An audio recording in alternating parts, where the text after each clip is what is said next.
Hey everyone, welcome back to this explainer. Today, we are going to dive into a brilliant step-by-step architectural blueprint for completely escaping the modern-day paycheck cycle. Look, if you've ever felt like you're constantly working but somehow have absolutely nothing left over at the end of the month, you are definitely not alone.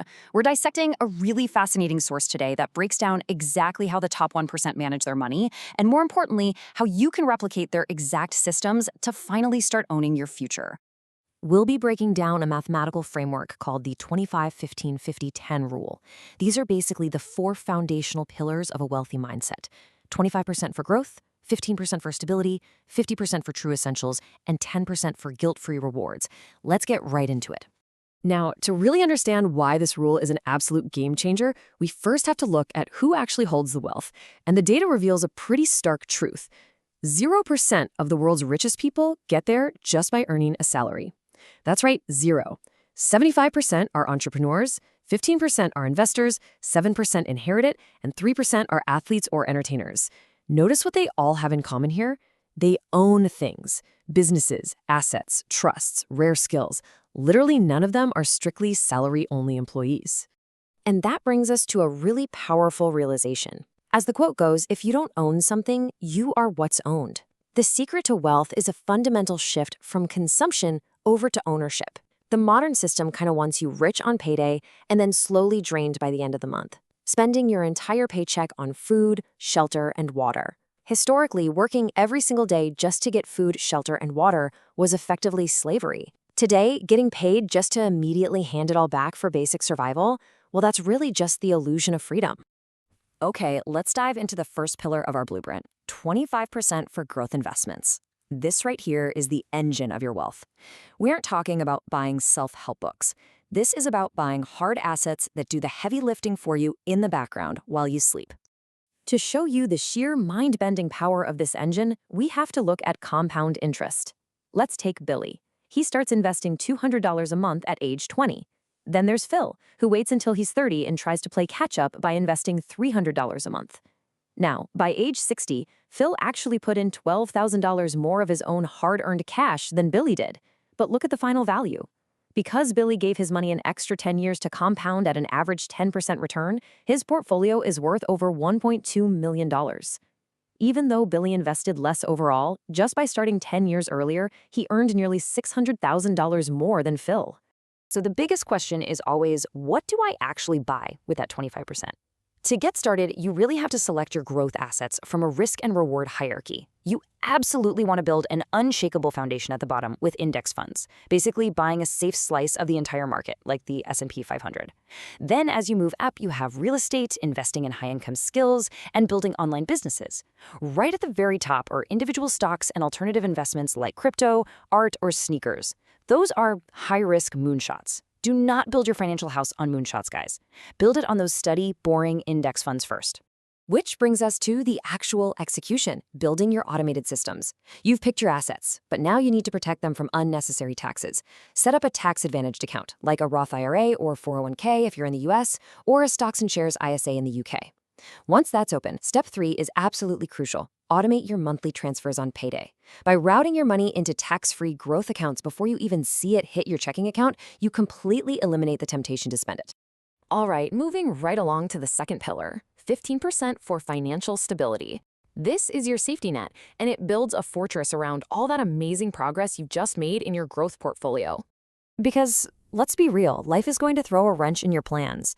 Our source material shares a highly relatable story about taking out a loan for a solid little VW Golf at age 18. You're feeling on top of the world, right? But 3 months later, the engine blows up? Because there was zero safety net, this one event completely breaks their finances, leading to crippling debt and immense stress just to keep their job. You see, most people don't actually have an income problem, they have a stability problem. One unexpected bill forces them to sell off their investments at a massive loss. So to build this bulletproof buffer, which, by the way, should equal about 5 months of your core baseline expenses, you strictly have to follow these 3 storage rules. First, it must be easy to access within 24 hours, because speed matters in an emergency. Second, zero risk. Seriously, do not put your emergency fund in the stock market or crypto. And third, it must always earn. Keep it in a high-yield savings account earning around 4 to 5% so inflation doesn't slowly eat away its value. Now, I know saving 5 months of living expenses sounds completely daunting, but if you use these 3 rapid-fire tactics at the same time, your stability fund will stack up surprisingly fast. Use the paycheck sweep to automate that 15% instantly. Use the replacement promise, meaning if you have to spend $200 on a broken wing mirror, your very next priority is topping that fund back up. And finally, the spend hack. Use Roundup apps and credit card cashback to trickle small, invisible amounts of money into your fund every single day. Next up, we dedicate half your income, 50%, to true essentials. This is your defense strategy. And this is so vital, keeping in mind that over 60% of people earning over $100,000 a year still live paycheck to paycheck. Why? Because they completely confuse luxury with absolute necessity. You know the type, right? The guy who looks super rich, designer shirt, expensive watch, but has exactly $43.20 in his bank account with overdue credit cards. Meanwhile, the truly wealthy individual wears basic clothes but has thousands quietly sitting in investments. As the saying goes, wealth isn't what you see, it's what you don't see. The truly wealthy live quietly, intentionally avoiding the very dangerous trap of lifestyle creep. To actually keep your essentials under that 50% cap, you must ruthlessly shrink the big 2 categories, housing and transport. Always try to renegotiate your rent, consider house hacking, or split costs with roommates. And for transport, buy used, reliable cars that have already taken the major depreciation hit.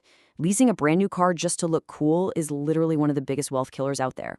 Keeping these 2 categories under half of your entire essentials budget frees up some serious cash. And here's a pro tip, because our willpower totally disappears when we're tired, stressed, or bored. You cannot rely on willpower to stop impulse spending. You need mental decision trees to filter out bad buys. Enter the 7-day rule. If you want something, wait 7 days. If the urge is gone, you didn't need it. If you still want it, ask yourself the hard question. Are you buying it for the brand's marketing, or are you buying it for the actual value? The crucial point here is that wealthy people calculate actual functional value. They don't just buy the cheapest thing, and they don't blindly buy the brand name. Check out this comparison. A $60 pair of boots worn 100 times breaks down to 60 cents per wear. That is incredible value. Compare that to a $200 pair of designer trainers worn twice to a party. That's $100 per wear. Wealthy people buy the boots. All right, finally, let's explore the last 10%, guilt-free rewards. This might honestly be the most important part of the entire blueprint. Because if you try to rigidly save everything without allowing yourself a drop of joy, you are guaranteed to burn out.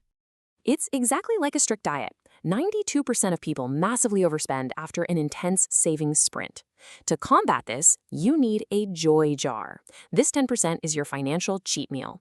Now, it's not an excuse to be reckless. It is a strategic necessity to keep your financial journey comfortable and sustainable over the long haul.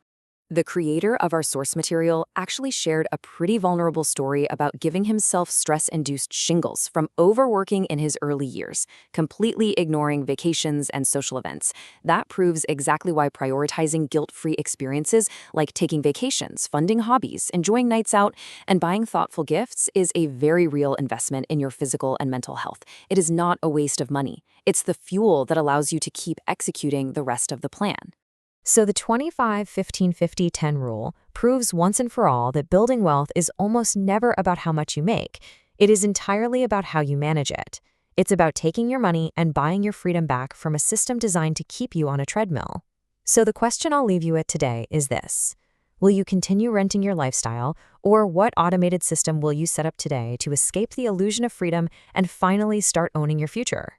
Think about it, start small, and I'll catch you in the next explainer.